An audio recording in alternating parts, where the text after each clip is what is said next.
Hello everyone. तो हमारे पास एक अनदर क्वेश्चंस है जो कि क्वेश्चंस कह रहा है a uniform wooden stick of mass 1.6 kg। एक यूनिफॉर्म हमारी वुडन स्टिक है जिसका कि मास कितना गिवन है 1.6 आपका kg है, लेंथ L है। इसमें लेंथ अननोन L दिया हुआ है जो कि L के टर्म्स में एक फिक्स वैल्यू नहीं दिया है, जैसे कि हमारा 1 मीटर 2 मीटर या 5 सेंटीमीटर। इसमें मास गिवन है 1.6 हमारा केजी है और यूनिफॉर्म क्या है, वुडन हमारा स्टिक है। Rest in an inclined manner, rest है in an inclined manner. Rest point क्या है हमारा, इंपॉर्टेंट है। On a smooth vertical wall, एक स्मूथ वर्टिकल वॉल है। जो वर्टिकल वॉल है वो हमारे पास क्या है, एक स्मूथ है। इसका हम लोग एक रफ फिगर हम लोग बना लेते हैं। जैसे हमारे पास आपका इस पर कुछ इस तरह से है और थोड़ा सा बनाते हैं इधर, जब जगह खाली हो जाएगी। और इसमें और हाइट कितना है, h है। इसकी हाइट कितना है हमारे पास, h है। एक हमारे पास रॉड है, मान लेते हैं वो रॉड क्या है हमारी, आपका यूनिफॉर्म वुडन आपकी है, वुडन की यूनिफॉर्म आपकी रॉड है।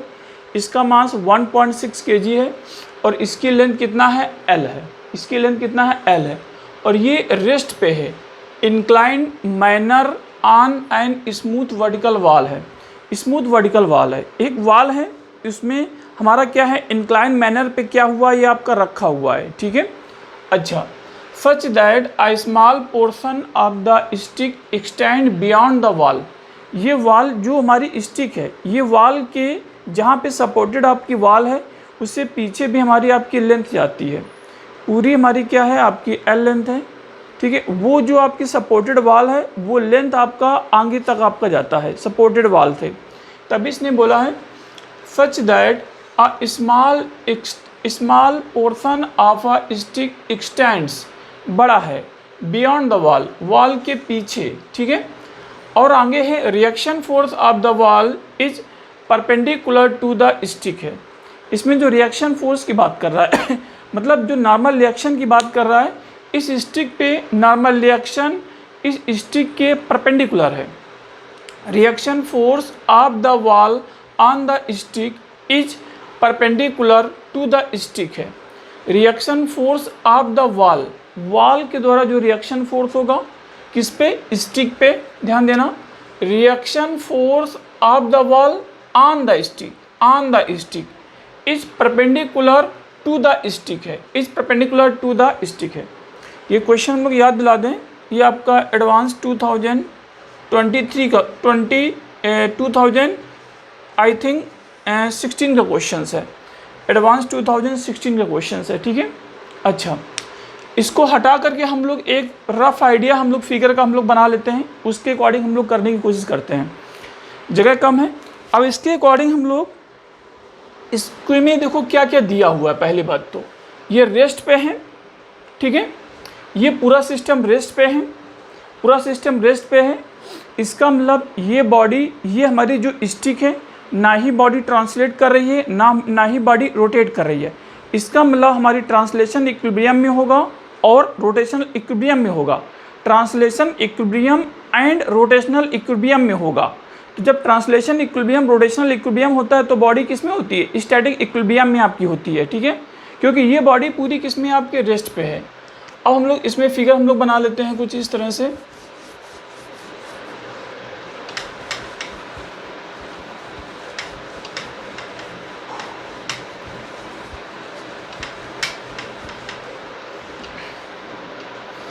ये हमारी एक वॉल है, ये क्या है, फ्लोर है, ठीक है।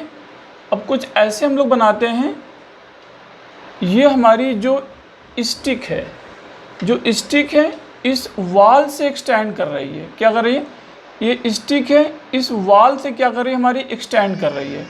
कुछ इस तरह से वॉल से स्टैंड हमारी क्या कर रही है, आपकी स्टिक कर रही है। अच्छा, ठीक है। अब इसमें देखो इसका मास कितना गिवन है, 1 पॉइंट लिख लेते हैं। इसका मास कितना है, 1.6 क्या है, kg है। और इसका लेंथ कितना हमारे पास, L है। इस पूरे का लेंथ कितना है हमारे पास, L लेंथ है। पूरे का लेंथ कितना है, L लेंथ है। अच्छा, ये हमारा क्या है, वॉल है, ये हमारा क्या है, वॉल है, और ये हमारा क्या होगा, फ्लोर होगा। दिस इज द क्या होगा, हमारे पास फ्लोर होगा। ठीक है। अच्छा, हाइट आपका इसमें बोला smooth vertical wall of the height h है। ये जो वॉल है ना स्मूथ है, मतलब कि ये कांटेक्ट क्या है हमारे, स्मूथ है, मतलब कि यहाँ पे हमारा क्या है, ये आपका स्मूथ कांटेक्ट होगा। ये स्टिक है, ये हमारी वॉल है, इसमें क्या है आपका, ये स्मूथ है। तो ये हमारा एक वर्ड और आया, ये क्या हमारे पास है, स्मूथ है। स्मूथ होने का सेंस क्या होगा हमारा, वहाँ पे कोई फ्रिक्शनल फोर्स एक्ट आपका नहीं करेगा, मतलब कि हमारे पास फ्रिक्शनल फोर्स एक्ट नहीं करेगा, ना ही स्टैटिक होगा ना ही काइनेटिक फ्रिक्शन फोर्स हमारा ऐड करेगा। यहाँ पे इस कॉन्टेक्ट में कहीं पे भी कोई सिस्टम आता है तो इस पॉइंट पे ना ही हमारा स्टैटिक फ्रिक्शन फोर्स ऐड करेगा ना ही हमारा काइनेटिक फ्रिक्शन फोर्स आपका ऐड करेगा। ठीक है। ये हाइट कितना है, h गिवन है, ये हाइट कितना है, h गिवन है, और ये पूरा किसमें, रेस्ट पे है। ये h हाइट गिवन है और ये पूरा कितने है, रेस्ट पे है। ठीक है। ये पूरी हाइट हमारी यहाँ से यहाँ तक की जो हाइट गिवन है वो हाइट कितनी है हमारी, h हाइट है। ये हाइट कितनी हमारे पास, h हाइट है। अच्छा, अब इसने बोला है the reaction force by the आपका इस पे क्या है, वॉल ऑन द आपका stick, the reaction force by the wall on the stick is perpendicular to the stick है। ठीक है। स्टिक ये रखा है ना, आपका रिएक्शन फोर्स की कहाँ की बात कर रहा है, इसमें नॉर्मल रिएक्शन की बात कर रहा है। Normal reaction by the wall on the आपका इस पे स्टिक, मतलब सिस्टम हमने किसको लिया, स्टिक लिया, तो bye the wall on the आपका स्टिक ये क्या है, परपेंडिकुलर है। वैसे भी ना देता तब भी हम लोग काउंट कर लेते हैं, यहाँ पे क्या होता है, परपेंडिकुलर होता। क्यों, जहाँ पे कांटेक्ट होता है वहाँ पे टेंजेंट ड्रा करते हैं, उसके परपेंडिकुलर हमारा क्या होगा, नॉर्मल रिएक्शन होगा। अब जो सिस्टम लेंगे, सिस्टम की ओर हमेशा क्या होता है आपका, नॉर्मल रिएक्शन की डायरेक्शन होती है, सिस्टम की ओर नॉर्मल रिएक्शन डायरेक्शन होती है। और परपेंडिकुलर किसके होता है, जहाँ पे कांटेक्ट आपका हो रहा है वहाँ पे टेंजेंट ड्रा करते हैं, उसके जो परपेंडिकुलर लाइन है उसी के अलावा हमारा नॉर्मल रिएक्शन आपका होगा। डायरेक्शन क्या होगा, टूवर्ड्स सिस्टम होगा। सिस्टम यहाँ पे क्या ले रहे हैं हम लोग, स्टिक ले रहे हैं। ठीक है। तो यहाँ पे जो नॉर्मल रिएक्शन की जो डायरेक्शन होगा ये मान लेते हैं हमारे पास क्या है, N2 है। क्या है, N2 है नॉर्मल रिएक्शन इस पॉइंट पे। हमने इसलिए माना है क्योंकि दो कॉन्टेक्ट पॉइंट है, एक ये है एक ये है। ठीक है। तो यहाँ पे हमने N2 मान लिया, इस कॉन्टेक्ट पॉइंट पे नॉर्मल रिएक्शन कितना हमारे पास, N2 है। अच्छा, अब आगे बोला है the stick makes an 30 degree with the wall. देखो ये फ्लोर है, ये वॉल है, ये स्टिक है। स्टिक क्या हो रहा है बोलो, इसमें वॉल के साथ में कितना एंगल बनाता है, 30 डिग्री बनाता है। और ये जो स्टिक है वॉल से क्या है, पीछे की ओर आपका बियॉन्ड है, तभी तो इसने लिखा था स्टिक बियॉन्ड द क्या है हमारे पास, वॉल है। अच्छा, और हम लोग आगे बात कर लेते हैं, इसको हटा देते हैं।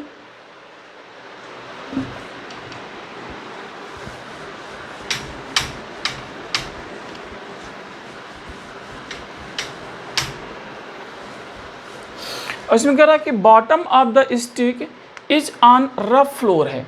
Bottom of the stick is on क्या, रफ फ्लोर है, मतलब ये हमारी फ्लोर क्या है आपकी, रफ फ्लोर है। ठीक है। रफ फ्लोर होने का सेंस होगा म्यू कैन नॉट भी क्या होगा हमारे पास, 0 होगा, मतलब इसमें फ्रिक्शन फोर्स ऐड करेगा। ठीक है। आपका स्टैटिक भी हो सकता है, काइनेटिक भी हो सकता है, लेकिन ये हमारी स्टिक किसमें, रेस्ट पे। जब रेस्ट पे तो हमारा क्या होगा, फ्रिक्शन फोर्स हमारा यहाँ पर रिलेटिव मोशन नहीं होगा, इन कॉन्टेक्ट के बीच यहाँ पे इस कॉन्टेक्ट पे कोई रिलेटिव मोशन नहीं होगा। जब कोई रिलेटिव मोशन नहीं होगा तो हमारे पास काइनेटिक फ्रिक्शन नहीं मिलेगा। हमारा जब किसी पॉइंट पर रिलेटिव मोशन होता है तभी हमें काइनेटिक फ्रिक्शन मिलता है, नहीं तो वहाँ पे क्या होता है, हमारा स्टैटिक फ्रिक्शन मिलता है। मतलब कि उस पॉइंट पे हमारा टेंडेंसी होना चाहिए, टेंडेंसी है तो स्टैटिक मिलेगा, यदि उस पॉइंट पर रिलेटिव मोशन है तो हमारा काइनेटिक मिलेगा, यदि उस पॉइंट पर टेंडेंसी नहीं है तो ना ही काइनेटिक ना ही आपका स्टैटिक आपका फ्रिक्शन फोर्स यहाँ पे ऐड करेगा। ये पूरा सिस्टम किसमें है, रेस्ट पे है, इसमें दिया हुआ है। ये पूरा सिस्टम किसमें है, रेस्ट पे है। ठीक है। अब हम लोग आगे बात कर रहे हैं bottom of the stick on that आपका the reaction the reaction of the wall on the stick is equal to magnitude to the reaction आपका of the floor on the stick. देखो इस पे जो ये नॉर्मल रिएक्शन लग रहा है इस वॉल के द्वारा इस स्टिक पे, जो इस नॉर्मल रिएक्शन जो दूसरा लगेगा इस फ्लोर के द्वारा इस स्टिक पे, तो उनका मैग्नीट्यूड क्या है, सेम है। यदि यहाँ पे हम लोग यहाँ की बात करते हैं तो यहाँ पे टेंजेंट हम लोग ड्रा करें, कॉन्टैक्ट पॉइंट ऐसे होगा ना, टेंजेंट होगा तो टेंजेंट के परपेंडिकुलर हमारा क्या होगा, नॉर्मल एक्शन होगा। डायरेक्शन हमारी ये होगी, क्योंकि सिस्टम हमने इस स्टिक लिया है इसलिए नॉर्मल एक्शन क्या होगा हमारा, जस्ट कुछ इस तरह से n1 होगा, क्योंकि सिस्टम की ओर हमारा क्या होता है, नॉर्मल रिएक्शन होता है। ठीक है। अच्छा, इसने बोला है कि n1 का मैग्नीट्यूड इक्वल टू n2 के मैग्नीट्यूड के बराबर है। मतलब कि यदि n1 वेक्टर का मॉड इक्वल टू n हमारा होगा, n2 वेक्टर का मॉड इक्वल टू क्या होगा हमारा, n होगा। बस समझ में आ गई ना। आप ऐसे लिखना नहीं चाह रहे हो तो आप ऐसे लिख सकते हो। इसमें दिखाने के हमने लिख दिया है कि दोनों का मैग्नीट्यूड हमारा क्या है, आपका सेम है। मतलब कि लिख सकते हैं n1 वेक्टर का magnitude equal to n2 vector, but हमारा n1 vector can not be equal to n2 vector. कोई भी दो वेक्टर बराबर होते हैं तो उसमें मैग्नीट्यूड भी बराबर होना चाहिए और उनकी डायरेक्शन भी हमारी सेम होना चाहिए। लेकिन n1 की डायरेक्शन क्या है, ऊपर की ओर है, n2 की डायरेक्शन क्या है, हमारा स्टिक के परपेंडिकुलर है। मैग्नीट्यूड तो सेम है लेकिन डायरेक्शन क्या है, डायरेक्शन क्या है आपका, सेम नहीं है। तो इसका मतलब ये वेक्टर सेम नहीं होगा, लेकिन इस क्वेश्चन में दिया है इनका मैग्नीट्यूड सेम है। ठीक है। तो मैग्नीट्यूड हम लोग n1 can not be equal to n2 है, मस्ट बी। जरूरी नहीं कि n1 हर एक क्वेश्चन में n1 n2 के बराबर आपका ना हो भी सकता है, लेकिन उनका मैग्नीट्यूड यहाँ पे क्या दिया हुआ, बराबर है। ठीक है। अच्छा, अब हम लोग आगे बात कर रहे हैं। इसमें बोला है कि the reaction of the wall आपका in magnitude equal in magnitude, किस में दिया है, इक्वल इन मैग्नीट्यूड, तभी हमने वर्ड लिख दिया है इक्वल इन क्या है हमारे पास, मैग्नीट्यूड है। अब आगे हम लोग बात करते हैं। अब इसमें दिया है the ratio of h by L, the ratio of h by L निकालना है, h बाई एल का रेशियो निकालना है। l इसकी लेंथ है, h ये हाइट है। ठीक है। h ये क्या है, हाइट है, l इसकी क्या है, ये लेंथ है। इस क्वेश्चन में दिया था h की वैल्यू क्या है, l से आपकी छोटी है। इस क्वेश्चन में दिया था h की वैल्यू क्या है हमारे पास, l से छोटी है। h की वैल्यू l से क्या है बोलो, हमारी छोटी है। इस क्वेश्चन में दिया हुआ था। अच्छा, और इसमें बोला है frictional force F at the bottom, ठीक है, ऑफ द स्टिक इज हमारा ये है frictional force at the bottom of the stick. देखो उस पर यहाँ पे म्यू 0 नहीं है, ये सरफेस हमारी क्या है, रफ है। ये सरफेस क्या है, स्मूथ है।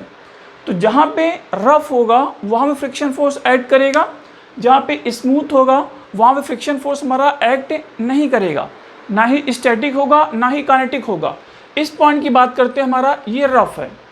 अब एक बात बताइए, ये इस वॉल के सपोर्टेड स्टिक रखी हुई है, ये किधर जाने का प्रयास करेगा बोलो, हमारा इधर जाने का प्रयास करेगा।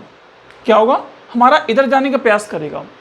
ऐसा कैसे बोलो इधर जाने का प्रयास करेगा, उसका लॉजिक हम बता देते हैं। देखो उस पर क्या हॉरिजॉन्टल डायरेक्शन में आपका फोर्स कोई कुछ ऐसा है, आपको दिखने से भी ऐसा लग रहा है कि हॉरिजॉन्टल डायरेक्शन में क्या हो रहा है, हमारा फोर्स आपका या ये स्टिक इधर जाने का प्रयास करेगा, इधर प्रयास नहीं करेगा।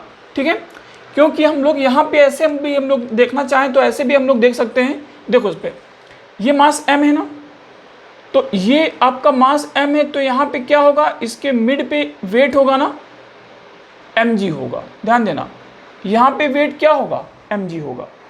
मास और वेट में अंतर होता है, मास m होगा तो वेट क्या होगा, m इंटू जी होगा, और g की डायरेक्शन क्या होती है, नीचे की ओर होता है, तो वेट की डायरेक्शन क्या होगा, हमारा नीचे की ओर होगा। ठीक है, तो वेट की डायरेक्शन g की डायरेक्शन के पैरेलल है, क्योंकि w इक्वल टू क्या है, देखो मास m है, वेट लिखते हैं तो मास इंटू जी लिखते हैं, g वेक्टर होगा तो वेट क्या होगा, वेक्टर होगा। जी की डायरेक्शन क्या है, नीचे की ओर है, तो वेट की भी क्या होगा, नीचे की ओर, तभी तो हमने वेट नीचे की ओर लिखा है इस पर। ठीक है, तो यहाँ पे mg हमारा क्या हो गया, आपका नीचे की ओर हो गया। अच्छा, अब देखो n1 हमारा क्या है, n1 का ये ऊपर की ओर है, हॉरिजॉन्टल डायरेक्शन में लोग फोर्स देखने का प्रयास कर रहे हैं, किधर होगा, ये टेंडेंसी किधर रखेगा, उसका एनालिसिस थोड़ा सा कर रहे हैं। देखना, ये 30 गिवन है, ये 30 है, और ये मस्ट भी क्या होगा, 60 होगा। क्यों, क्योंकि ये आपका राइट एंगल, आपका वाल और आपका जो फ्लोर है ये क्या है, राइट एंगल पे है। ठीक है, राइट एंगल पे है, तो ये 90 होगा, ये 30 है, ये 60 है। तो यहाँ की हम लोग एनालिसिस करते हैं, इस N2 का हॉरिजॉन्टल डायरेक्शन में ऐसे बनाते हैं, क्योंकि N2 ये है ना, हम लोग एंगल निकालते हैं, ये 60 है, ये एक हॉरिजॉन्टल लाइन है, सॉरी ये एक लाइन है, ये 60 है, तो ये हॉरिजॉन्टल है, ये हॉरिजॉन्टल है, ये हमारा हॉरिजॉन्टल है, ये एंगल 60 है, तो ये एंगल क्या होगा हमारा, 60 होगा, अल्टरनेट होगा ना, ये 60 है तो ये भी क्या होगा हमारा 60 होगा, अल्टरनेट एंगल है कि नहीं है। ठीक है, अच्छा ये 60 है, इसमें बोला है कि जो नॉर्मल एक्शन है इस स्टिक के परपेंडिकुलर है, तो इसका मतलब ये पूरा हमारा क्या है, आपका ये 90 है, तो ये 60 है और ये पूरा 90 है, तो ये एंगल किसके बराबर होना पड़ेगा, बोलो 30 डिग्री के बराबर होना पड़ेगा। ठीक है, अच्छा ये N2 है, इसको N हमने माना है मैग्नीट्यूड में, मैग्नीट्यूड की बात करते हैं, डायरेक्शन ये है, डायरेक्शन ये है N2 की। अच्छा, तो यहाँ पे देखो इस पर डायरेक्शन आपका ये है, तो ये क्या होगा, N का ये 30 है, ये N2 है, ये N है, ये 30 है, N cos ऑफ कितना होगा, 30 डिग्री होगा। अच्छा, इसके परपेंडिकुलर कितना होगा, N इंटू क्या होगा, साइन ऑफ आपका 30 डिग्री होगा। अब ये बताइए, इस आपका सिस्टम में, इस स्टिक में जो नेट हॉरिजॉन्टल की ओर जो फोर्स है वो कैसे क्या ऐड कर रहे हैं, mg आपका हॉरिजॉन्टल में कोई भी इफेक्ट नहीं डालेगा, क्योंकि mg परपेंडिकुलर वर्टिकली डाउनवर्ड है, mg का हॉरिजॉन्टल में कोई इफेक्ट नहीं है। अच्छा, अब ये देखो ये n है, n का cos 30 है, n का sin 30 है, n sin 30 हॉरिजॉन्टल में कोई इफेक्ट नहीं डालेगा, हमने कंपोनेंट किया है, n cos 30 हॉरिजॉन्टल में इफेक्ट डालेगा। इसका मतलब इस पूरे सिस्टम में ये आपका पूरा स्टिक इस n cos 30 की वजह से हॉरिजॉन्टल शिफ्ट होना चाहेगी। ठीक है, अच्छा लेकिन यहाँ पे क्योंकि रफ है, तो ये क्या करेगा, इसको रोकेगा, जब रोकेगा तो टेंडेंसी किधर है, इधर है, इस स्टिक के इस सिस्टम को जाने की टेंडेंसी किधर है, इधर है तो जिधर टेंडेंसी होता है उसके अपोजिट डायरेक्शन पे क्या होता है, हमारा फ्रिक्शनल फोर्स ऐड करता है। लेकिन ये सिस्टम किस में, रेस्ट पे है, जब रेस्ट पे है तो हमारा फ्रिक्शनल फोर्स क्या होगा, इसके जस्ट अपोजिट होगा, क्या होगा, जस्ट अपोजिट होगा, तो ये हमारा क्या हो गया, फ्रिक्शन फोर्स हो गया। टेंडेंसी इधर है इस n cos 30 की वजह से, तो ये इधर शिफ्ट करना चाहेगा, तो इसका मतलब यहाँ पे इधर आपका शिफ्ट करना चाहेगा, टेंडेंसी इधर है, लेकिन ये पूरा रेस्ट पे होने की वजह से हमारा कौन सा फ्रिक्शन फोर्स ऐड करेगा, बोलो स्टैटिक होगा, Fs होगा फ्रिक्शन फोर्स। ठीक है, अच्छा काइनेटिक नहीं होगा, रिलेटिव मोशन होता तो काइनेटिक होता आपका इसमें, लेकिन ये सिस्टम पूरा क्या है, रेस्ट पे है। अच्छा, अब हमारे इसमें हर एक फोर्सेस का एनालिसिस हो गया। अब आगे हम लोग देखते हैं यहाँ पे, अब इस क्वेश्चन में क्योंकि बोला है ये बॉडी हमारी क्या है, बोलो ट्रांसलेशन इक्विलिब्रियम भी होगा और रोटेशनल इक्विलिब्रियम भी होगा। अब ट्रांसलेशन इक्विलिब्रियम है और रोटेशनल इक्विलिब्रियम है, इसका कहने का सेंस क्या है, g इक्वल टू इसमें 10 दिया हुआ है, the value of g equal to कितना है, 10 है, हमें क्या निकालना है, Fs भी निकालना है, स्टैटिक हमें फ्रिक्शन फोर्स भी निकालना है, और हमारा g कितना दिया है, 10 मीटर पर सेकेंड स्क्वायर भी हमें दिया हुआ है। ठीक है, अच्छा तो यहाँ की जो हम लोग बात करते हैं, अब हमें वैल्यू किसकी निकाली है, h/L की निकाली है और Fs की निकाली है, मतलब कि मैं फ्रिक्शन फोर्स की निकाली है जो कि स्टैटिक है, और किसका निकाला है, h/L की वैल्यू निकाला है। अब देखो इस पूरे फोर्सेस का हम लोग एनालिसिस करते हैं, कैसे क्या हम राइट करते हैं। ठीक है, देखते हैं यहाँ पे क्योंकि रेस्ट पे है तो हमारा बॉडी क्या करेगा, ट्रांसलेशनल इक्विलिब्रियम में होगा एंड रोटेशनल इक्विलिब्रियम में होगा। ठीक है, दोनों में होगा तभी हमारा स्टैटिक क्या होगा, स्टैटिक इक्विलिब्रियम में होगा। यदि दोनों हैं ट्रांसलेशन प्लस रोटेशन तभी हमारा स्टैटिक इक्विलिब्रियम होगा। स्टैटिक इक्विलिब्रियम की क्या कंडीशन होती है, टार्क किसी भी पॉइंट के अबाउट हमेशा क्या होगा बोलो, बैलेंस होगा। हमेशा क्या होगा आपका जीरो होगा। किसी भी पॉइंट के अबाउट टार्क हम लोग निकालेंगे हमेशा क्या होगा, जीरो होगा। यदि हमारा स्टैटिक इक्विलिब्रियम में बॉडी है तो ठीक है, torque with respect to any point is equals to zero. ये एक वेक्टर है, टार्क क्या है, एक एक्सियल वेक्टर है। थीटा हमारा क्या है, एंगुलर डिस्प्लेसमेंट एक एक्सियल वेक्टर है। ओमेगा हमारा क्या है, एक एक्सियल वेक्टर है। अल्फा हमारा क्या है, एक एक्सियल वेक्टर है। टाउ हमारा क्या है, एक एक्सियल वेक्टर है, क्योंकि टाउ इक्वल टू क्या होता है, आई इंटू एल्फा होता है। टाउ इक्वल टू क्या होता है, आई इंटू एल्फा होता है। एल्फा एक एक्सियल वेक्टर है तो टाउ को भी एक एक्सियल वेक्टर होना पड़ेगा, ठीक है। तो वही हमने किया है, tau with respect to any point is equals to zero. Any कब होगा, किसी भी पॉइंट के अबाउट टार्क हमारा जीरो होगा। ये कब होगा, जब हमारा स्टैटिक इक्विलिब्रियम में होगा। अच्छा, अब हम लोग देखो ट्रांसलेशन, हम लोग इक्विलिब्रियम की बात कर लेते हैं। ट्रांसलेशन इक्विलिब्रियम में नेट फोर्स हमारा क्या होता है, जीरो होता है, ठीक है। नेट फोर्स जीरो होगा, ठीक है। Implies that force F vector क्या होगा हमारा, एम इंटू जस्ट ये जीरो होगा, मतलब कि ए नेट हमारा क्या होगा, जीरो होगा। इसका मतलब हम लोग क्या लिख सकते हैं, d v velocity by d t equal to zero होगा। मतलब कि हम लोग जो नेट वेलोसिटी है वो हमारा क्या होना चाहिए, कांस्टेंट होना चाहिए। क्या होना चाहिए, हमारा वेलोसिटी कांस्टेंट होना चाहिए। यदि कोई पार्टिकल है जो कि कांस्टेंट वेलोसिटी से मूव कर रहा है, या कोई पार्टिकल है जो कि रेस्ट पे है, तो वो सिस्टम, वो पार्टिकल हमारा क्या होगा, ट्रांसलेशन इक्विलिब्रियम में होगा। यदि कोई सिस्टम या पार्टिकल हमारा क्या कर रहा है, रेस्ट पे है, क्या है, रेस्ट पे है। देखो ये हमारा v क्या कॉन्स्टेंट, ये क्या होगा, कांस्टेंट होगा। क्या होगा, कांस्टेंट होगा। ए जीरो कब हो सकता है, या तो v जीरो हो या तो v कांस्टेंट हो। तो d by d T of any constant number is always zero. तो v कांस्टेंट हो या जीरो हो, v कांस्टेंट हो या जीरो हो, तभी हमारा आपका सिस्टम किस में होगा, ट्रांसलेशन इक्विलिब्रियम में होगा। मतलब कि F net vector equal to आपका जीरो है दो कंडीशन में, या तो वो रेस्ट पे हो या तो कांस्टेंट वेलोसिटी से मूव करे। इसका मतलब हमारा एफ नेट जीरो है।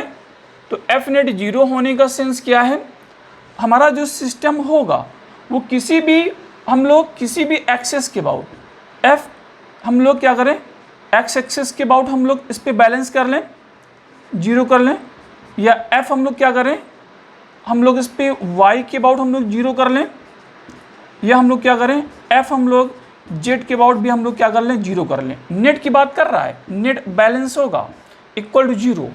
नेट की बात कर रहा है, किसकी बात कर रहा है, नेट की, मतलब कि बैलेंस करेगा फोर्सेस को। बात समझ गए, नेट का मतलब एक्स में, वाई में और जेड में, तीनों में क्या हो बोलो आपका, बैलेंस करे। अच्छा, हम लोग सेम रोटेशनल की हम लोग बात कर लेते हैं, ठीक है। इसको हटा देते हैं। अभी इसका हम लोग यूज़ करेंगे, एक्स एक्सिस में जीरो करेंगे, वाई एक्सिस में नेट फोर्स हम लोग जीरो करेंगे, बैलेंस करेंगे, उसकी हम लोग बात करेंगे। अब हम लोग रोटेशनल की बात कर लेते हैं।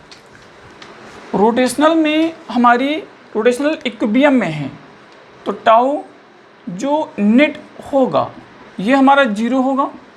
टाउ क्या होता है, अल्फ़ा आपका ये नेट इक्वल टू हमारा जीरो आपका नेट होगा, ठीक है।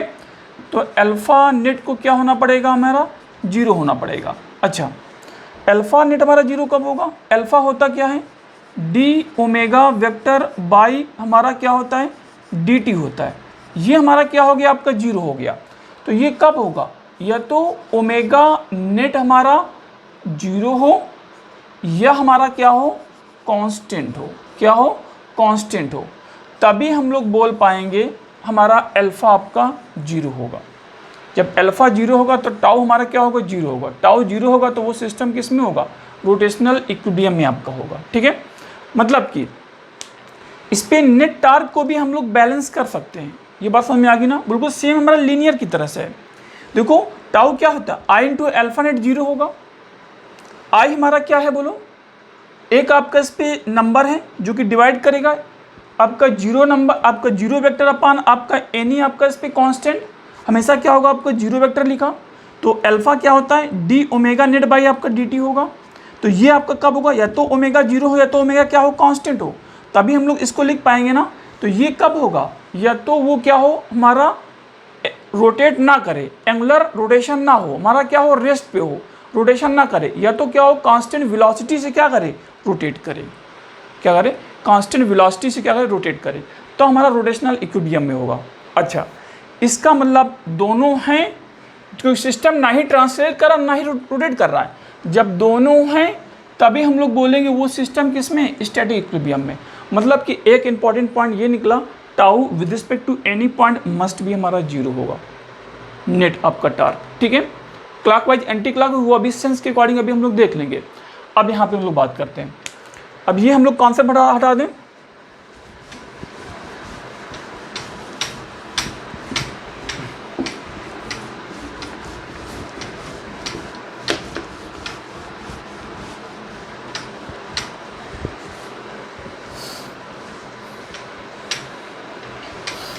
अब यहाँ पे हम लोग देखते हैं, हम लोग नेट हम लोग फोर्स हम लोग बैलेंस करते हैं, देखते हैं इस पर। पहले हम लोग किस तरह बैलेंस करते हैं, हम लोग वर्टिकल बैलेंस करते हैं। वर्टिकल फोर्स हम लोग देख लेते हैं। देखो ये एन है ना, मैग्नीट्यूड की वेक्टर किधर है n1 ऊपर है, लेकिन n1 का मैग्नीट्यूड क्या है n है, देख लो उस पर। और mg किधर है नीचे है, n sin 30 किधर है ऊपर है। ऊपर कौन कौन से हमारे फोर्सेस आ रहे हैं, ऊपर एक n आ रहा है, एक n sin 30 आ रहा है, और नीचे कौन सा है mg है। fs का कोई इफेक्ट नहीं होगा, n cos 30 का कोई इफेक्ट नहीं होगा, इसको छोड़ करके बाकी कोई हमारे पास फोर्सेस नहीं है, ठीक है। तो हम लोग यूज़ करते हैं हमारा f net vector with respect to y axis equal to, value हमारी क्या होगी बोलो, यहाँ पे चेक कर लेते हैं। n नॉर्मल एक्शन जो कि by floor on stick, n ऊपर की ओर, n sin 30 बाई आपका वॉल ऑन स्टिक का vertical component plus n into sine of 30 होगा इक्वल टू कितना है हमारे पास mg है, ठीक है। पहली इक्वेशंस, ठीक है। अब आगे हम लोग बात करते हैं, सेकेंड इक्वेशन की बात करते हैं। हॉरिजॉन्टल के हम लोग बैलेंस करने की कोशिश करते हैं। हॉरिजॉन्टल कितना है, ये हमारे पास fs है, और ये हमारे पास कितना है n इंटू कास 30 है। fs n इंटू कितना है कास 30 है, ठीक है। आगे हम लोग करते हैं यहाँ पे fs हमारा इक्वल टू n इंटू कितना साइन हमारे पास क्या है, एक मिनट, n इंटू कास कितना है हमारे पास 30 है, n इंटू कास कितना है 30 है, ओके। अब इसको सॉल्व करते हैं, n plus n cos 30 sine 30, sine 30 1/2, cos 30 √3/2, cos 30 √3/2, sine 30 1/2, n/2 plus n equal to 3n/2, n/2 plus n equal to 3/2 into n। ये पूरी वैल्यू किसके बराबर होती है, 3/2 इंटू n इक्वल टू कितना है हमारे पास mg है। m कितना निकला है बोलो 1.6 है, रखते हैं 1.6। g कितना था हमारे पास 10 था, पूरी वैल्यू कितनी हमारे पास 16 है, ठीक है। ये पॉइंट है ना, ये 10 है ना, ये गया कितना हो गया 16 हो गया। n इक्वल्स टू कितना हो गया यहाँ पे हमारे पास हो गया, ये 2 इधर जाएगा, 16 दूना 32 डिवाइड बाई कितना हुआ 3 हो गया। ये हमारे पास n नॉर्मल एक्शन आया, n कितना हुआ 32 डिवाइड बाई हमारे पास 3 है। लिख लेते हैं यहाँ पे n equals to 32 divide by कितना है 3 है, ये नॉर्मल एक्शन n निकल के आया, ठीक है। अब हम लोग fs निकालते हैं, fs equal to value put करते हैं 32 divide by 3 into cos 30, cos 30 अभी बताया था √3 बाई कितना होगा 2 होगा, ये 2 यहाँ से गया तो हमारे पास क्या होगा 16 होगा। पूरी वैल्यू कितना हो रहा है 16 √3 डिवाइड बाई 3 है, हमारा fs आ गया। मतलब कि हमारे पास स्टैटिक फ्रिक्शन जो आ गया है वो वैल्यू कितना है, वो हमारे पास आपकी जो वैल्यू है वो 16 √3 बाई 3 है। ऑप्शन को चेक करेंगे, ऑप्शन को हम लोग बार बार चेक करते हुए जाएंगे। कहीं ऐसा तो नहीं कि एक आपका एक वैल्यू निकालने से ही आपका ऑप्शन आपका एक ही केवल सिंगल उस टाइप से होगा तो वही करेक्ट आपका हो जाएगा। लेकिन एडवांस 2016 का क्वेश्चन है तो मोर देन वन करेक्ट तो आपका होगा, ठीक है। आपका हो भी सकता है, नहीं भी सकता, लेकिन ज़्यादा चांस है आपका होने के। इसलिए हमारा हो सकता है FS से केवल काम ना चले। FS 16 यदि केवल सिंगल वैल्यू ऑप्शन में होगा तो FS हमारा आपका वही आंसर हो जाएगा। आगे हमें निकालने की ज़रूरत नहीं है कि हमें h/l निकालने की ज़रूरत हो, ठीक है।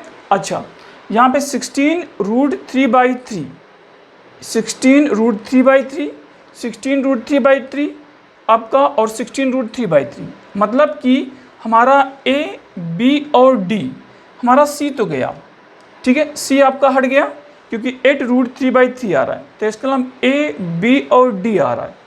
यदि बाई चांस एक होता तो वही आंसर होता, आगे ना निकालते। लेकिन यहाँ पे क्योंकि तीन ऑप्शन में है इसलिए हमें h/l निकालना ही पड़ेगा। अब इसको हम लोग हटा देते हैं, आगे हम लोग निकालते हैं क्या, h/l हम लोग निकालते हैं, ठीक है। अभी हम लोगों ने ट्रांसलेशन इक्विलिब्रियम से निकाला, अब हम लोग किससे निकालेंगे, रोटेशनल इक्विलिब्रियम बोले या स्टैटिक इक्विलिब्रियम बोले। स्टैटिक इक्विलिब्रियम की बात करेगा वो हम लोग चेक कर लेते हैं।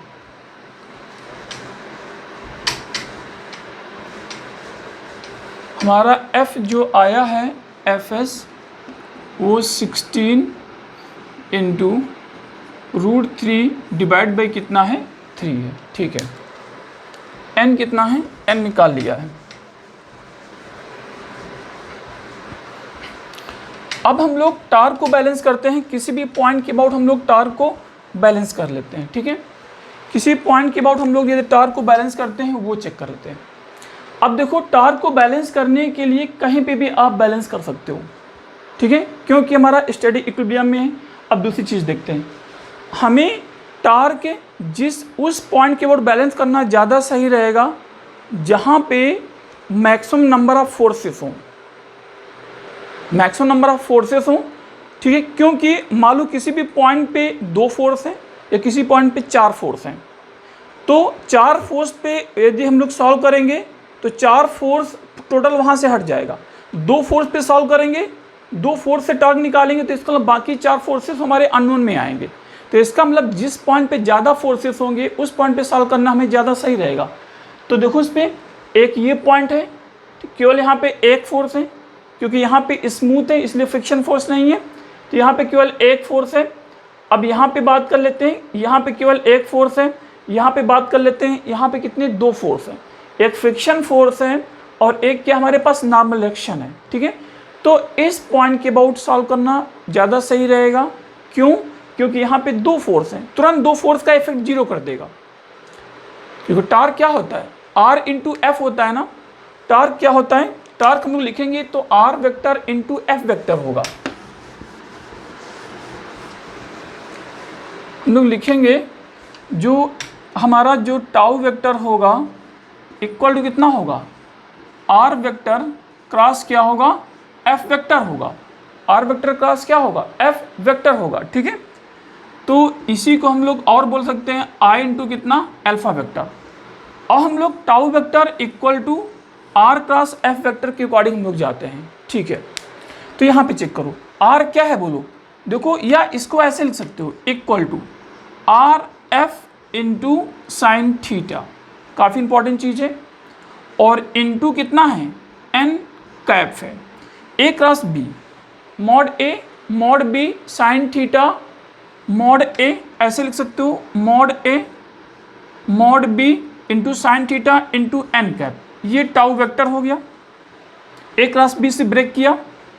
आगे लिखना चाहोगे तो टाउ वेक्टर का मॉड लिखेंगे, दोनों साइड मॉड लगाएंगे। 2 मॉड हैं, मॉड ऑफ आर केवल एक ही मॉड होगा, मॉड ऑफ एफ होगा एक ही होगा, साइन थीटा मॉड है, एन कैप का मॉड है। मॉड ऑफ एक ही लगाओ या 2 लगाओ या 10 लगाओ उससे इफेक्ट नहीं पड़ेगा, क्योंकि उसके अंदर वैल्यू हमेशा पॉजिटिव रहेगी, क्योंकि मॉड ऑफ आर है, मॉड ऑफ एफ है साइन थीटा। हम लोग जानते हैं ए क्रॉस बी, ए और बी के वेक्टर की बात करें तो ए डॉट बी की बात करें या ए क्रॉस बी की बात करें, उसके बीच का एंगल हमेशा 0 से लेकर के 180 है, फ्रॉम 0 टू 180, बिटवीन 0 टू 180 नहीं, बिटवीन में 0 और 180 नहीं आएगा, तो फ्रॉम 0 टू क्या होगा 180 आएगा। तो फ्रॉम 0 to 180 में हम लोग जो बात करेंगे इसकी हम लोग बात कर लेते हैं। जब फ्रॉम 0 to 180 है तो साइन थीटा हमेशा क्या होता है 0 से 180 के बीच में पॉजिटिव होता है। जब पॉजिटिव होता है तो मॉड ऑफ साइन थीटा इसके अंदर की वैल्यू पॉजिटिव होगी, तो मॉड हटेगा तो वैल्यू क्या होगी प्लस ही आपकी बनी रहेगी। तो इसका हम लोग देख सकते हैं R F into sine theta और एन कैप एक यूनिट वेक्टर है। किसी भी यूनिट वेक्टर का मॉड हमेशा क्या होता है 1 होता है। किसी भी यूनिट वेक्टर का मॉड हमेशा क्या होता है 1 होता है, क्योंकि ए कैप क्या होता है ए वेक्टर अपॉन मॉड ऑफ ए होता है। दोनों साइड में यदि मॉड लें तो ये मॉड होगा, इसमें मॉड 2 बार लगे कोई दिक्कत नहीं है। स्केलर अपॉन स्केलर का डिवीजन एग्जिस्ट करेगा, लेकिन ए वेक्टर अपॉन ए वेक्टर हमारा 1 ना लिख देना। ए वेक्टर अपॉन ए वेक्टर आपका कैन नॉट बी डिफाइंड, लेकिन मॉड ऑफ ए क्योंकि स्केलर बन गया वो आपका डिफाइन कर जाएगा। तो यूनिट वेक्टर किसी भी यूनिट वेक्टर का मॉड हमेशा क्या होगा 1 होगा। ये इससे लिखेंगे या इसको आप ऐसे लिख सकते हो आर परपेंडिकुलर इंटू एफ लिखें, या ऐसे लिखें आर इंटू एफ परपेंडिकुलर लिख दें, या ऐसे लिख दें R F into sine theta लिख दें। ये हमारा क्या है टाउ वेक्टर का मॉड है। ठीक है, मतलब कि आर वो लेंगे जो कि फोर्स के परपेंडिकुलर है, या फोर्स वो लेंगे जो कि आर के परपेंडिकुलर है, या बीच का एंगल दिया हो तो R F into sine of theta हो जाता है। ठीक है, यहाँ पे चेक करें टार्क हम लोग इसके अबाउट ले रहे हैं। ये पॉइंट मान लो ओ पॉइंट है, ये ए पॉइंट है, ये हमारा बी पॉइंट है, ये हमारा सी पॉइंट है। ठीक है, हम लोग नेट टार्क ले रहे हैं विद रिस्पेक्ट टू कहाँ पे ले रहे हैं हम लोग ए के अबाउट ले रहे हैं। इक्वल टू हम लोग क्या करेंगे 0 करेंगे। अच्छा, अब यहाँ पे हम लोग चेक करते हैं, सेंस चेक करते हैं। फोर्सेस यहाँ पे क्या है आपका एन है और ये एफ एस है, क्योंकि इसी पॉइंट से पास कर रहा है, फोर्सेस इसी पॉइंट पे पास कर रहा है। तो इस फोर्स का इस पॉइंट से आपका डिस्टेंस क्या होगा परपेंडिकुलर हमारा 0 होगा ना। आर क्या होगा यहाँ पे 0 होगा। फोर्स कितना है हमारे पास एफ एस है, एफ एस इंटू 0 क्या होगा 0 होगा, क्योंकि आर क्रॉस एफ है। आर वो लेंगे जो कि एफ के परपेंडिकुलर है, तो एफ के परपेंडिकुलर हमारा कोई भी फोर्स नहीं, क्योंकि कोई भी हमारा आर नहीं, क्योंकि ये पॉइंट है ना, तो आर परपेंडिकुलर हमारा क्या हो गया 0 हो गया। वही सेम काम है यहाँ पे, ये फोर्स है इसके परपेंडिकुलर ये एक पॉइंट है, तो आर भी हमारा क्या है 0 है। तो इसका एफ एस और इसके अकॉर्डिंग हमारा 0 हो गया। अब आगे चेक करते हैं, हमें एम जी का चेक करना है सेंस। देखो हमें निकालना क्या है एम जी का सेंस निकालना है। निकालेंगे कैसे, क्लॉकवाइज या anti clockwise. R cross F, R cross F. R क्या होता है जिसके अबाउट पॉइंट हम लोग निकाल रहे हैं, टार्क निकाल रहे हैं, वहाँ से उस पॉइंट तक जाते हैं, वहाँ से उस पॉइंट तक जाते हैं, वो आर वेक्टर होता है। और फोर्स हमारा क्या है एम जी है। तो यहाँ पे ये हम लोग इस आर को आगे बढ़ाएं, और ये हमारे पास क्या है ये फोर्स है, ये क्या हमारे पास फोर्स है। तो देखो इस पर इसके अकॉर्डिंग जो हम लोग बात करेंगे, हमारे पास आर क्रॉस एफ है। क्या है आर क्रॉस एफ है। आर क्रॉस एफ में वैल्यू क्या हो रहा है, देखो आर से एफ की ओर जा रहे हैं, क्लॉकवाइज नहीं जा रहे हैं, आर से एफ की ओर जा रहे हैं। और हमेशा याद रखना है इस पर जो हमारा ये पॉइंट होता है ना, जो सेंस लेते हैं वो 2 वेक्टर का टेल हमेशा से होगा, नहीं तो 2 वेक्टर का हेड होगा। एक वेक्टर का टेल एक वेक्टर का हेड है तो हमारा डिफाइन नहीं करेगा। उन 2 वेक्टर का टेल मिलना चाहिए, तो उन 2 वेक्टर का हेड मिलना चाहिए, तब हम लोग सेंस हम लोग चेक करते हैं। तो आर क्रॉस एफ है, आर क्रॉस एफ में हमारा क्या होगा, देखो आर क्रॉस एफ है, आर क्रॉस एफ होगा, आर क्रॉस एफ है, आर है, एफ कितना है एम जी है। तो ये आपका थंब किधर जा रहा है बाहर की ओर है, तो टाउ किधर होगा बाहर की ओर होगा। ठीक है, यदि बाहर की ओर हम लोग क्या लेते हैं निगेटिव ले लेते हैं मान लो, या बाहर की ओर हम लोग पॉजिटिव ले लेते हैं। ठीक है, तो बाहर की ओर यदि हम लोग पॉजिटिव लेते हैं तो आर क्रॉस एफ हमारा क्या होगा बोलो, हमारा पॉजिटिव होगा। क्या होगा पॉजिटिव होगा। अच्छा, आर होगा क्या, ये डिस्टेंस होगी आर का मॉड, आर का मॉड ये डिस्टेंस है, और एम जी हमारा ये है। आर का मॉड ये डिस्टेंस है, आर का मॉड ये डिस्टेंस है, आर वेक्टर डायरेक्शन ये है, आर का मॉड ये है और ये एम जी है। तो यहाँ से इसकी वैल्यू हम लोग निकालते हैं। पूरा एल है ना, एम मास कहाँ पे होता है इस पूरे मास का, क्योंकि यूनिफॉर्म मास था, इसके मिड पॉइंट पे होता है। तो ये डिस्टेंस हमारी क्या है L/2 है, तो ये डिस्टेंस हमारी क्या होगी L/2 होगी। तो ये डिस्टेंस हमारी L/2 होगी। तो L/2 हमारी ये डिस्टेंस है, लेकिन इस L/2 का कंपोनेंट करेंगे, एक ये कंपोनेंट, ठीक है, एक ये कंपोनेंट, क्योंकि हमें परपेंडिकुलर निकालना है ना। क्या निकालना है परपेंडिकुलर निकालना है, ठीक है। तो हम लोग इसमें क्या कर देते हैं, r इंटू एफ परपेंडिकुलर लिखते हैं। r हमारा ये मिल गया है L/2, क्योंकि मास वेट कहाँ पे होगा, इस यूनिफॉर्म रॉड के मिड पॉइंट पे होगा। अब हमें mg ये है तो फोर्स का परपेंडिकुलर हमें लेना है, ठीक है। तो ये r का ये परपेंडिकुलर होगा। तो अब ये देखते हैं ये एंगल कितना होगा, ये 30 है, ये 60 होगा, ठीक है। तो आपका इसके परपेंडिकुलर ये होगा और इसके परपेंडिकुलर आपका ये होगा, तो ये आपका 60 होगा। m है, mg है, तो mg इंटू कितना होगा, cos 60 होगा, ठीक है। बाहर के प्लस लेते हैं तो कितना हो जाएगा, प्लस mg इंटू हमारे पास होगा cos ऑफ 60 डिग्री और इंटू डिस्टेंस कितनी है हमारे पास, L/2 है। डिस्टेंस कितना है, L/2 है। अब हमारे पास नॉर्मल एक्शन का भी फोर्स बचा, ठीक है। अब देखो यहाँ पे पॉइंट रखते हैं, देखो ये देखो इस पॉइंट से यहाँ तक हम लोग चेक करते हैं, इस पॉइंट से हमें यहाँ तक चेक करना है। देखो r, देखो n ये है, n ये वेक्टर ये है, ठीक है। r वेक्टर हमें निकालना है, तो r वेक्टर क्या होगा, जिस पॉइंट पे हमें टॉर्क निकालना है वहाँ से जहाँ पे फोर्स का पॉइंट ऑफ एप्लीकेशन है वो डायरेक्शन जाएगा, वो r वेक्टर होगा, मतलब वो लेंथ r वेक्टर का मॉड होगा। ये r वेक्टर हो गया, ये n है, तो ये n है, तो ये आपका मान लो यहाँ से यहाँ तक टेल है, आगे बढ़ाएंगे तो आपका r वेक्टर हमारा ये होगा, ठीक है। तो r क्रॉस f, ये r है, ये f है, क्या हो गया, अंदर की ओर क्लॉकवाइज जा रहा है ना, r से f की ओर क्या हुआ, क्लॉकवाइज जाएगा अंदर की ओर, ठीक है। तो बाहर की ओर प्लस है तो अंदर की ओर क्या हो जाएगा, माइनस हो जाएगा। अच्छा, अब हमारे पास माइनस हम लोग चेक करेंगे। अब यहाँ पे निकालते हैं, ये डिस्टेंस हमें निकालनी है। n फोर्स तो कोई दिक्कत नहीं, हमारे पास n क्या हो गया बोलो, फोर्स है, n फोर्स है, कोई दिक्कत नहीं है, इनटू ये लेंथ निकालना है। अब ये लेंथ देखो उस पर कैसे आएगी, इस लेंथ को देखो अच्छी तरह से निकालना है, ये लेंथ निकालना है, ठीक है। पूरी लेंथ नहीं है क्योंकि एक्सटेंडेड है, ये लेंथ निकालना है। ये h है, ये 30 है, तो ये h है और ये 30 है, तो इस लेंथ की बात कर रहा है। देखो ये एंगल है, तो एंगल के सामने की साइड क्या होती है, परपेंडिकुलर होता है, और जो सबसे 90 है, 90 के सामने की साइड क्या होती है, हाइपोटेन्यूस होगा। तो इसका मतलब ये एंगल 30 हो, हाइपोटेन्यूस आए और बेस आए, तो कौन सा होता है, कॉस होता है, ठीक है। ये नहीं निकालना है, हमें इसकी हेल्प लेना पड़ेगा ना h की, तभी तो s/L आएगा। l हमने यूज़ कर लिया है और हमें h का यूज़ करना है, तो क्योंकि h/ हमें क्या निकालना है, l निकालना है। तो इसका मतलब cos ऑफ 30 इक्वल टू क्या होगा, h/ ये डिस्टेंस आएगी, h/ ये डिस्टेंस आएगी, तभी तो ये डिस्टेंस में h आएगा ना, ठीक है।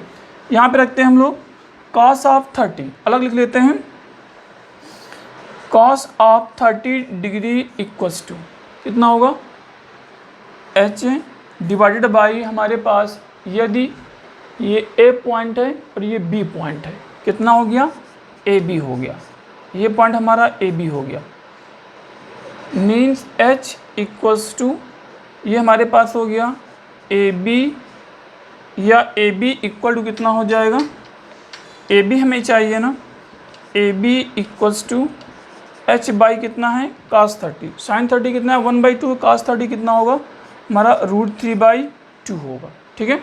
यही होगा √3/2, अभी चेक कर लेंगे, cos 30, ठीक है, √3/2 यही जहाँ तक होगा। अब ये AB तो चाहिए इस पर, देखो ये AB है, ये R वेक्टर का मैग्नीट्यूड है, इतना है, तो ये इसके बाद टॉर्क निकाल लें, ये हमारा पॉइंट ऑफ एप्लीकेशन है, ये N2 वाला डायरेक्शन ये है, तो हमारा क्या होगा बोलो, डायरेक्शन हमारा क्या निकला, इन साइड निकला ना, तो ये इसके बोला है स्टिक के परपेंडिकुलर है, तो इसका मतलब हमारा जो AB है वो N2 के परपेंडिकुलर है।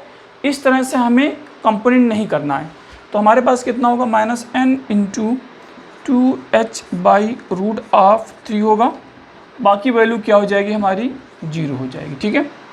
यहाँ पे माइनस ये सेंस हो जा रहा है, ये हमारे पास क्या था, ये आई थिंक हमारे पास है, ये क्लॉकवाइज था और ये हमारे पास क्या था, एंटी क्लॉकवाइज, तो अभी हमने अपोजिट सेंस में लिया है, निगेटिव लिख दिया है, ठीक है, इक्वल टू हम लोग नेट 0 लिख दिया है। अब यहाँ पे हम लोग सॉल्व करते हैं, n कितना है, n हमारे पास जो वैल्यू आ रही थी n की वैल्यू रखते हैं, ठीक है।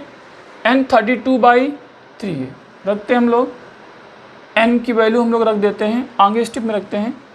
ये 16 होगा, cos 30, sin 30 नहीं cos 30 है, हमारे पास 1/2 होगा, ठीक है। एक minute, sin 60 √3/2 cos 60 1/2 into L/2 है, माइनस आगे चेक करें n कितना है 32/3 है, और इंटू 2h/ हमारे पास √3 है, इक्वल टू 0 है, ठीक है। अब देखते हैं कुछ नंबर क्या कैंसिल होंगे। ये हमारा ये 4 हो रहा है, 4 4 जा 16, 2 इंटू 2 4, 4 4 जा 16, ये 2 यहाँ से कैंसिल होगा, 8 होगा, सॉरी 2 होगा, क्योंकि ये 2 है और ये 4 है, 2 2 जा 4, ये 4 है उल्टा जाएगा, ये आपका कितना हो जाएगा 16, 16 दूना 32 होगा, ठीक है, 16 हो गया, ओके। अब हमारे पास h/l निकालना है, तो ये नंबर इधर आएगा, ये नंबर इधर आएगा, तो ये नंबर इधर जाएगा, तो h/l इक्वल टू ये नंबर इधर होगा, क्या होगा, ये नंबर इधर होगा, तो जब ये नंबर इधर होगा तो कितना होगा 3√3, ये नंबर बचे हैं और ये 16 बचा है अपॉन 16, तो h/l इक्वल टू 3√3/16, और fs इक्वल टू कितना है हमारे पास 16√3/3, कितना 3√3/16, ठीक है। 16 आपका ये है, ये हो नहीं सकता है क्योंकि यहाँ पे √3/16 आ रहा है, ये भी नहीं हो सकता है, ठीक है। तो हमारे पास ऑप्शन कौन सा हो गया, ये वाला हो गया, ठीक है, 3√3/16, ओके, ठीक। एक हम बात बता दें, यहाँ पे हम लोग इस ऑप्शन को हटा सकते थे, कैसे, देखो यहीं से थोड़ा सा दिमाग लगा दे हटा देते, cos 60 होगा तो हमारा √3 नहीं आएगा, हमारा इसमें क्या हो रहा था, इस पे जो हम लोगों ने निकाला था ये √3 है और ये 0 है, ये केवल 2 स्टेप हैं, इसका ये पक्का है √3 हमारा कैंसिल नहीं कर पाएगा क्योंकि हमारा केवल एक ही √3 है, तो तुरंत हमारा ये b हट जाएगा। अब हम लोग a और d में हम लोग एक जजमेंट निकालेंगे, a और d में वैल्यू कर सकती है नहीं कर सकती है, a और d भी निकाल सकते हैं। देखो 3 है, ये √3 है, और 3 कहीं पे भी कैंसिल होने वाला टर्म्स नहीं है, तो तुरंत हम लोग क्या टिक कर देंगे, हम लोग डी ऑप्शन टिक कर देंगे, क्योंकि यहाँ पे 3 नहीं आ रहा है, यहाँ पे 3 हमारा नहीं आ रहा है, तो हमारा तुरंत हमारा डी ऑप्शन टिक हो जाएगा। ये आपका 2016 का क्वेश्चन है एडवांस का, ठीक है। बस छोटी छोटी चीज़ें हैं, वो छोटी छोटी चीज़ें क्लियर होना चाहिए, क्वेश्चन आराम से आपका हो जाता है।